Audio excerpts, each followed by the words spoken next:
Hello everyone, welcome to Toyeen Talks. Welcome back to Toyeen Talks. And if you're new here, we are happy you find us. Thank you for everything. Please don't forget to hit on that subscribe button so that you'll be notified when we drop new video.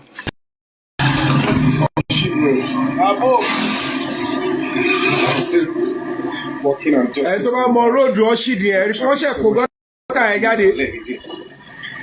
Started on 6th of December 2024. Guys, police officers, they are behind me.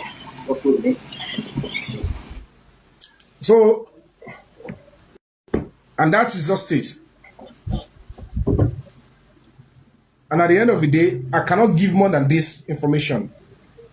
Whether the CCTV is out, whether it's not out, whether they have it, the police, like I told you, I can only probably tomorrow show you some paperwork, if and when necessary, but somebody, I will look into it and give a clue. Those that are working on the case.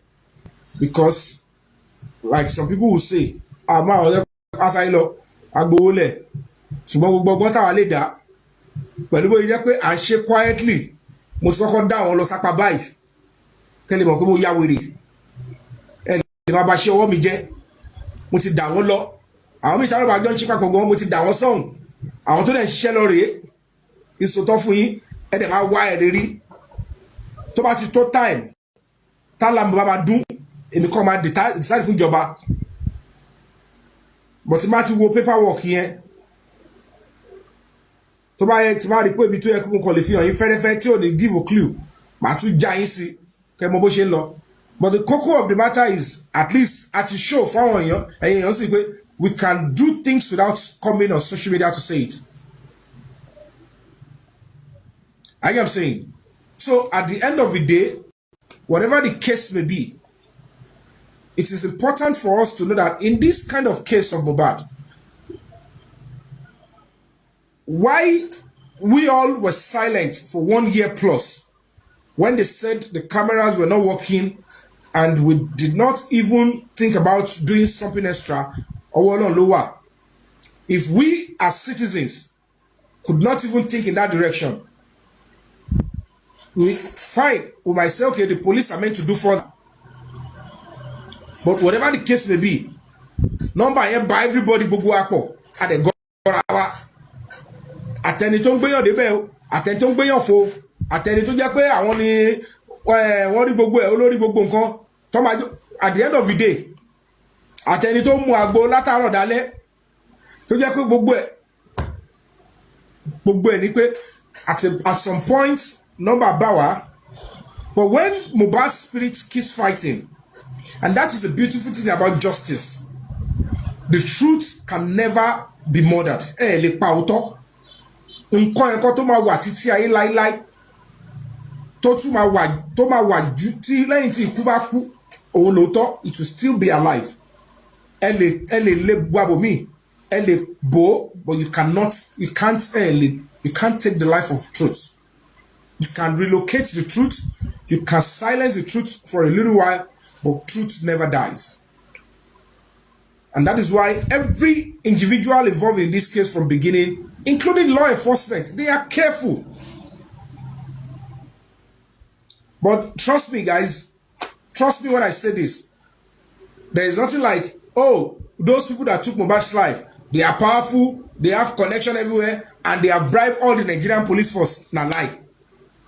Oh, they are so powerful. They've bribed all the courts in Nigeria. Na lie. Ibi tí apá wọn tó dé mọ́ òun ni wọ́n block mọ́.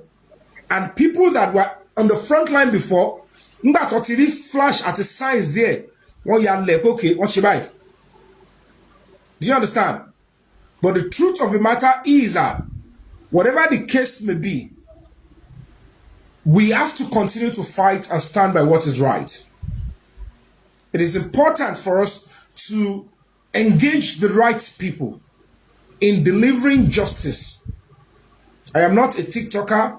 I am not in competition with anybody. I understand that some people believe they have the bragging rights àwọn làwọn sustain ẹ̀ lórí social media and that is why I was reluctant to say don't take the whole struggle off this stuff, stay there with them.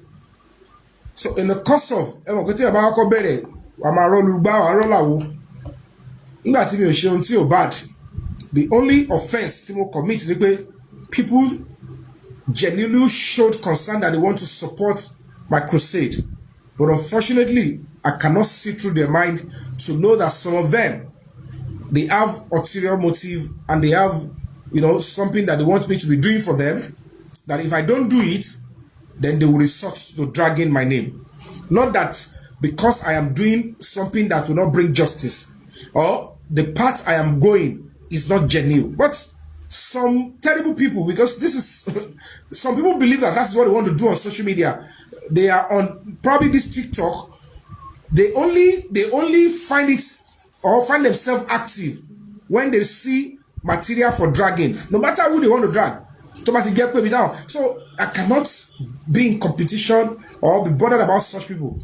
Yomi Fabiyi, seek asylum. Yomi Fabiyi, look at the young guys. Don't share and see. Kilo ti pa wọ́n pọ̀ tí life ti wà under threat compared to somebody like me that in between mo tojú bọ̀.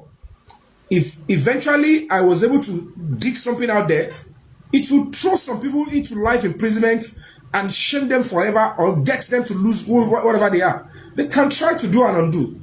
But whatever the case may be, báwọn ṣe sọ lórí, àwọn náà máa jẹ́ kó yẹ pé ẹ̀yin lẹ́wọ̀n máa sá. Àwa ò ṣe bàjẹ́, àwa ò ṣe dọ̀tí, àwa ò lè máa sá. Bẹ́ẹ̀ ṣe ní èèyàn nù ìjọba náà làwọn náà níyàn nù ìjọba. Bẹ́ẹ̀ ṣe lẹ́nu bẹ̀, àwọn náà lẹ́nu bẹ̀. Tí àwọn aráàlú bá dẹ̀ dúró tì wá, tá bá gbìyànjú, tá bá ṣe dáadáa, we will do the right thing and the government will listen to us more than them. And that is why, whatever it is, I'm just going to clear this quickly because ohun tó ṣẹlẹ̀ lánàá yẹn, ó ti fún àwa ní another chance to, whether we like it or not, it's not slowing us down, but ó ti fún mi ní opportunity láti tún redirect àwọn kan, because ohun tí wọ́n fẹ́ achieve náà ni pé they should bring shame to Karimo, and if they bring shame to Karimo, the discouragement will come, people will not look into our direction, and then we will fail with what we are doing, or maybe táwọn bá ṣe bóyá máa bà kankan jẹ́ because they don't have a clue of imbolabade tala bá ṣiṣẹ́. Ó ṣe ṣe kó jẹ́ pé lára àwọn tó wà pẹ̀lú wa náà ọ̀ràn wa o, but whatever the case may be, gbogbo ìtọ́ ìwà lọ́wọ́ wọn yẹn àbọ̀ ni wọn ò mọ kúlẹ̀kúlẹ̀, and it's good that we are able to see some traces and signs. So it's going to slow down probably for a day or thereabout, but it's not stopping anything. But I just need to clear some certain things. In this kind of case, it is the government of Lagos State that is allowed under the law to try this homicide case if police are not doing it directly. But they will still do it in conjunction with the police. Police can independently charge the case to court, and if the government of Lagos says they want to take it all back. Yes, Josh Arnold, I'm back in Nigeria, and I'm back. I never left the struggle, and we'll continue on justice over bad. So, whatever the case may be, they are the only one that can. It's only the prosecutor. Baba Mohbad ò lè charge case ẹni tó pa Mohbad sí court. Gbogbo lawyer Nigeria ò lè charge case yẹn sí court. No lawyer can. Only the prosecutor can charge the case to court. And it is important that when we are now trying to assist the government on key evidence and clues, ṣé mọ̀ pé wọ́n ti arrest àwọn èèyàn, wọ́n ti béèrè question lọ́wọ́ wọn, wọ́n ti expect wọn pé kó sọ òótọ́, ọ̀pọ̀lọpọ̀ wọ́n ti kọ statement. wọ́n dẹ̀ ti rò pé àwọn ti end ẹ̀ wọ́n rò pé wọ́n ti escape wọ́n ti bribe ibi tó yẹ kó bribe ibi tó wọ́n ṣiṣẹ́ mọ́ nìyẹn. Now if a pathway is now coming, and that is why we are now clamoring, screaming out. When I came out, I started talking about the CCTV, is because I thought immediately I speak up. Àtàwọn tí kéèsì yẹn hùn àti ìjọba, they will quickly go and preserve it. Kò ṣe tí àwọn blogger kankan wá sọ fún yín pé nítorí pé a ti sọ síta yẹn o àwọn tó gbẹ̀mí Mohbad o wọ́n máa sáré lọ bẹ̀ as if pé ọwọ́ wọn ní nǹkan yẹn wà tá à ń sọ fún ìjọba pé wà lọ́wọ́ wọn wọ́n máa sáré lọ sọ́nù ọkọ̀ parẹ́. Don't make a fool and a mess of yourself. If that thing is in their hand, and I know it's in the hand of those that kill Mohbad, I will not come out and say that this thing is in the hand of those people, go and collect it from them. No. It's in the hand of somebody they don't even have access to. And even if they know where it is, they cannot just go there and say, give it to us, because they don't know who. Kabos Bosi. It's not, nobody, they don't even know.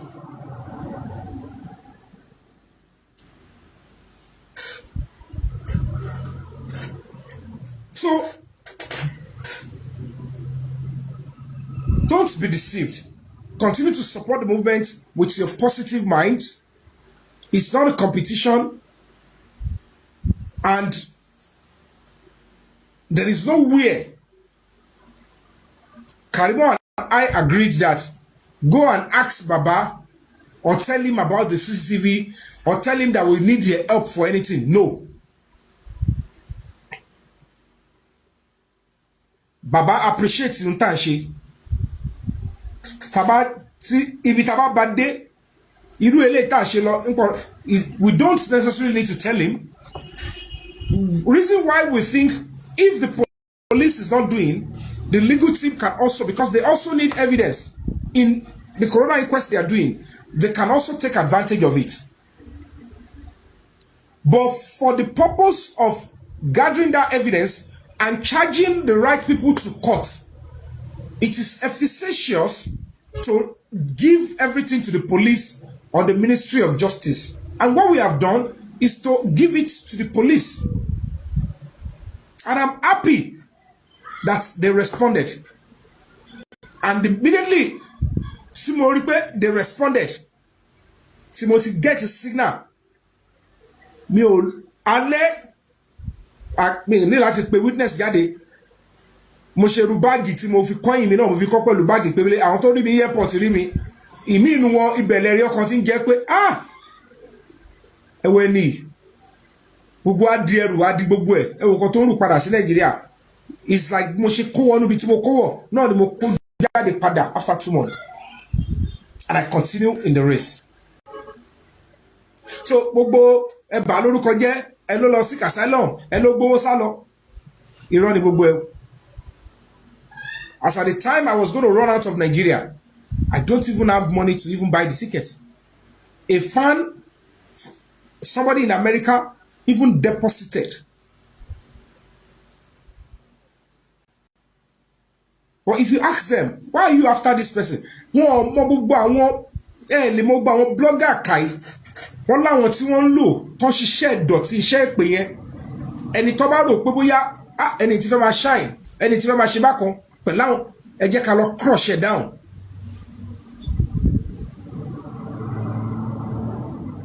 And I learned my lesson. The very ibi tí ẹ̀kọ́ bá ti wá bá mi Mr. Yomi share rò pé kinní kan, my major problem started immediately tí lady Bíọ́dún Lawal yẹn ti wá bá mi pé Mr. Yomi ṣé ẹ gbọ́ pé Yèyé Kúdí yẹn lọ sí Nàìjíríà ó lọ bá ọba Elégùṣì ṣé ẹ rò bẹ́ẹ̀ pé something is fishy. Èmi náà wò pé mo máa ń lọ sí péjì woman tó tọ̀ kí ló ṣẹlẹ̀ kí n tó gbàgbọ́ o kí n tó make a wrong decision, let me ask this woman, hello madam, privately ẹ gbọ́ báyìí mo gbọ́ nǹkan báyìí, I don't understand o kí ló ṣẹlẹ̀. No kò rí bẹ́ẹ̀ o àwọn kan lọ́bẹ̀ ni because you know I come to your page and I always stand as one of your I don't want wàhálà kọ́ bá rò bóyá mo ń hate and abet. And then she said and I believe that. just for her to come on the live show ní tọ́kùrọ̀ bí iṣẹ́ báyìí on fire straight mo dẹ̀ ti wà lórí panelist fáfáfá ẹni tó bá lọ́wọ́ lọ́wọ́ Elégùṣì láti kí ní kọ́ madam nídìí gbogbo eléyìí don't let's encourage distraction no please àjọwà wà lórí show yẹn gbà yẹn I felt embarrassed but I said okay she's a woman I'm only telling you the honest truth bóyá ìṣẹ̀lẹ̀ n tó fa kú wàhálà mi nìyẹn I let it slide we did whatever we want to do we spoke okay let it slide she's human and then the second day I was already on the bigger Tomangbe host see to him Toby. Then she continued again, and it got to a stage that she was saying, date of birth. Ìyàwó kìíní yẹn mo bá pé èmi àti yín la jọ sọ̀rọ̀ privately. I didn't tell you I didn't believe you. Okay, let me just allow the madam. She stopped. She shunned and embarrassed me the second time. I allowed a few minutes and I left that session. And I wasn't going to go to that platform again. Then the boss man was coming to ask me, Mr. Yomi, you're not coming to that. Didn't go. I think I'm saying, boss, I'm not going to be doing that again. I'm sorry. Respect is reciprocal. This is, I don't, and then they understand my standpoint. And I was continuing with justice on that I was going to be doing some stuff. And that was when I was doing silent operation. While I was doing that, it got to a stage. I was relying on the funds that people were supporting. I wasn't asking them to bring their personal money. Do you have extra there? Send it to me because I'm on this estate. I am on an operation. He said, who are you seeing? What are you doing? I said, I can't tell you now. It's not because I don't understand the power of secrecy and, I can't tell you now. I have all the shots. Said, not even me. It's not that I don't wish to tell him. But boldly I don't want to. I'm not saying the man is responsible. But please, I'm just here for justice. If I deliver, it's secure until to get authority, to secure, then I can tell you this is what I've done. And I said to him, I only told one person. But as before that time, the lady BJ yet took me sorry sure. Timothy me live show, so maybe they just thought that if there is anybody Yomi Fabiyi sọ yẹn bóyá lady lórí kó má bá wa ṣe èmi ò dẹ̀ ọ̀kan jà èmi ò tiẹ̀ mọ gbogbo yẹn. I just found myself in the middle of a crossfire, social media crossfire. And the only person I was referring to then, was Baba Mohbad. I phoned him, I gave him the number, and I also sent him my location in case anything happened to me. I didn't come on social media to tell anybody that I can't be doing that. Initially, I was doing silent operation. And suddenly, the same lady was threatened. Few minutes to her me. And she turned back. And mobile kilo shele. O send the message yesterday. O said, kilo shele. Mo lọ ṣe protest. Mo wá gbé jáde pé nǹkan báyìí. Tó bá yẹ pé bóyá wá rí rè kí n kúkú pariwo síta. Tó bá yẹ pé bẹ́ẹ̀ ṣe wá lágbára tẹ́ fẹ́ máa nǹkan tó yẹ bá ṣe quietly gbogbo ẹ̀ lẹ́ rí kí èèyàn kúkú bẹ speaker síta. Ní mọ̀ọ́dí tí èèyàn ṣe ń ṣèwà kan ẹ máa bẹ̀rẹ̀ sí rationalize ẹ bẹ̀rẹ̀ sí fún onítọ̀ǹgbẹ bí ẹ ń pẹ́ níyẹn ò tiẹ̀ wá ní intelligence rárá. If I can speak to Baba Mohbad secretly and it's a very fẹ́ quietly tọ́ dẹ̀ mọ̀ àwọn olómọ̀ who are they then ìkíní yóò ṣe ń kọ̀rọ̀ mọ́ báyẹn bóyá kakú pariwo síta kí ìjọba tètè bá wa dá sí kẹ́gbọ̀n ní tètè sáré lọ ṣe kọ́ta fẹ́ ṣe then I screamed out because mo rí pé ìkọ̀kọ̀ yẹn kó má yẹ pé mi olú ẹ̀ máa padà bá lọ.